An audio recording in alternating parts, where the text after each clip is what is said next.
Good afternoon, sir. Alex from Caribbean. I took note of 2 points that I would like some clarification on. You mentioned that central government debt would have declined by $100 million, but then you came immediately after and noted that the government guaranteed debt increased by $100 million. So in this case, it seems like we're kind of balancing it out. If you would like to comment on that, that would be much appreciated. Right. And you, in straight statistical terms, then you'd be correct. In straight statistical terms, you'd be correct. But in actual terms, obviously, if I owe you money, that's a direct debt. If Mr. Fitzmaurice Christian owes you money, but I guarantee it, then it is predicated on an assumption that he will pay, and I will only be called upon to pay if he defaults. So that's a contingent liability. So whereas in the first instance, I owe you and I must pay you, in the second case, I don't owe you directly, but I have guaranteed somebody else's debt. Assuming that they pay, I won't be called upon to pay anything. I will only be called upon to pay if they default. But statistically, I hear what you're saying. Okay. Another point would be, you mentioned that salaries and allowances would have been upgraded for some staff in government. As you know, my question is, considering the economic climate that we're in, was that the wisest move? Couldn't we not have put that off for maybe next year or in a better climate? I mentioned the fact that we had to employ some new teachers in September of last year, which would be reflected in the figures for this year. Now, in relation to the upgrades were largely driven by contractual arrangements which we were under an obligation to fulfill. Colin Sampson, Caribbean. My question pertains to the matter of the Article 4 consultations with the IMF.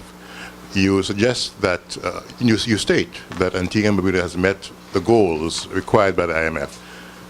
Where does that place us now in terms of the life of the agreement? It was to run for several years. It was to total a certain amount. There were periods when there were delays in disbursements because of other issues. Where do we stand now, dollar-wise, in that particular arrangement? In relation to the term of the IMF arrangement, the arrangement is due to come to an end in June of next year, and we have no intention of altering that timeline. As it stands now, with regard to the total disbursements, I would need somebody from the technical department to give me the precise figure, because I wouldn't wish to misquote. However, we are well on track. We expect that at the next meeting of the board that we should receive the next disbursement, which would be $5 million US.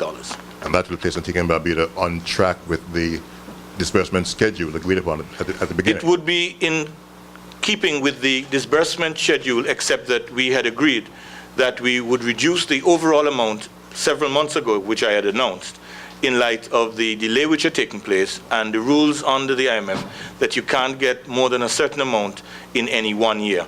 We accepted that and we have moved on, but we are in keeping with the revised disbursement schedule. Well, in essence, we have foregone some of the potential proceeds from the arrangement. We would have foregone some of the potential proceeds, indeed. How many more disbursements are left? How many more disbursements left from for the government to get from the IMF? We expect another 4 disbursements. Another 4 over the course of the next year? That's correct. Okay. Over the term of the agreement. The agreement ends in June. In June next year? Yes. Okay. And the second question, we know that there were some issues with the status of the government for the IMF because of the whole ABIB and the bailing out of the bank.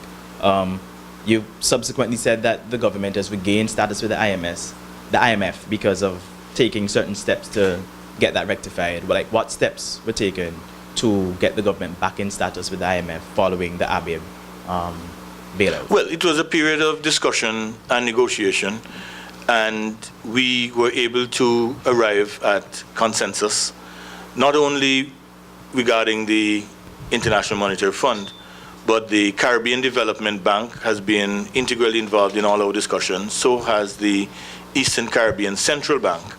And all institutions, locally, regionally, and internationally, we have come to a position where we are working out a resolution strategy The first part of that resolution strategy has already been completed in terms of the overall vision of where we want to go. We are now completing a valuation which is being undertaken by KPMG. That should be completed very, very soon. Once the KPMG valuation is completed, then we will proceed to the final stages of the resolution strategy. And with regard to this strategy, there is at this time no divergence in terms of the views.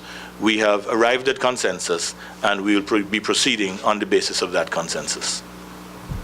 Minister Lover, in July of this year, advisor to the ECCB, Sybil Welch, had told media workers that Antigua had contracted, had a negative growth of 0.24%.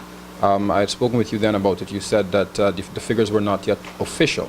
That was a month ago. Can you speak to it now and maybe elaborate a bit on that minus 0.4?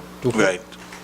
I told you then, and I tell you now, the figures are not official. With all due respect, Ms. Welch used figures which have since been recalled by the central bank. The central bank publishes its data with respect to growth on an annual basis, but from everything that we have seen so far, those figures were wrong, and at the end of the year, the central bank will publish what the actual figures are. But for now, the indicators are that there will be some growth, though small, for the Antigua and Barbudan economy for 2012. Another question. Can you give us an update on the status of the Antigua Barbuda Investment Bank? Well, I thought I might have addressed that a few moments ago. Okay. We are currently in the advanced stages of a comprehensive resolution strategy, which will be premised on a final valuation which is currently being done by KPMG accountants. You mentioned that. Antigua Offshore Bank, that's in liquidation. Can you give us an update on the status of that? Similarly, the AOB is in the process of resolution. The FSRC, they have mandated. Well, that's another point. I was just pointing out, you said in liquidation. No, it's not in liquidation, it's in receivership. And that slipped me. It's in receivership, and there's a big difference. So I wouldn't want the signal to go there that it's in liquidation. It's not in liquidation. It's in receivership, which is to say it is being reorganized. And the accounting firm PricewaterhouseCoopers were mandated to do the report with respect to the reorganization. That is being done, and we expected very shortly that we would be able to hear an announcement of the reorganization of the AOB Bank. On another issue, the Half Moon Bay Holdings chair recently wrote the IMF, Ms. Lagarde, raising issues pertaining to Half Moon Bay and its position in terms of Antigua and Barbuda's whole fiscal profile, and suggesting that the IMF take action to support the claims of Half Moon Bay Holdings. What does this mean in terms of Antigua and Barbuda's position in this matter? Well, as you quite rightly said, they have written to the IMF. I noticed, and I was listening, that you didn't say they have responded. So I'm not sure what their response has been, but I think their response is unlikely to be one which will seek to punish Antigua and Barbuda as the principal of HMB Holdings may desire. At this time, we have indicated, and we will continue to say, that we recognize our obligations with respect to HMB Holdings.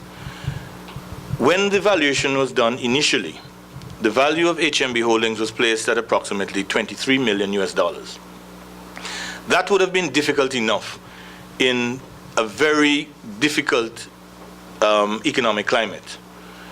This morning when I spoke on Observer Radio, I mentioned the fact that 2 hotels in Anguilla, 5-star properties, recently sold for less than $20 million each.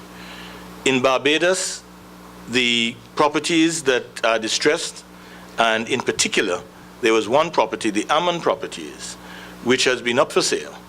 And the amounts that are being offered, you will see, are well below $45 million US. We had indicated from the start that our strategy was to attract an investor who would be able to put up that money which the government would then pay to the principals of HMB Holdings. After the Court of Appeal, on appeal, held that the value would be some $45 million, which was a figure somewhere halfway between what we had suggested or what we had put forward, and which was upheld by the lower court at $23 million, and what HMB Holdings were asking for, which was $60 million. It literally put that figure totally out of reach for any prospective investor. We have now appealed to the Privy Council, and we're very hopeful that once the matter goes to and is heard by the Privy Council, that the figure will be restored in a way that will make the price realistic and therefore give us an opportunity to meet our obligations to the principals of HMB Holdings. So I think the issue of any punitive response would only arise if our stance would have been that we do not recognize the obligation, that we treat it as an expropriation and refuse to pay. We've always recognized it as a constitutionally due liability, and one which was executed within the four walls of the Constitution, and we continue to say that those are obligations which we will honor.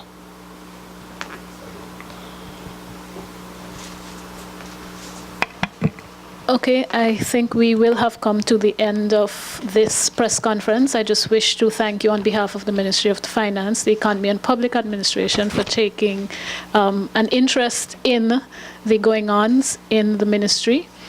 I wish to indicate that you will have e-copies of both the minister's speech and also the fiscal review available to you within an hour of the press conference, so that we can ensure that our numbers are as accurate as they ought to be. Once again, thank you, and let me use this opportunity to encourage you to keep in contact with the ministry to keep information flowing smoothly and accurately, and also to look out for the review of the end third quarter 2012. Thank you very much.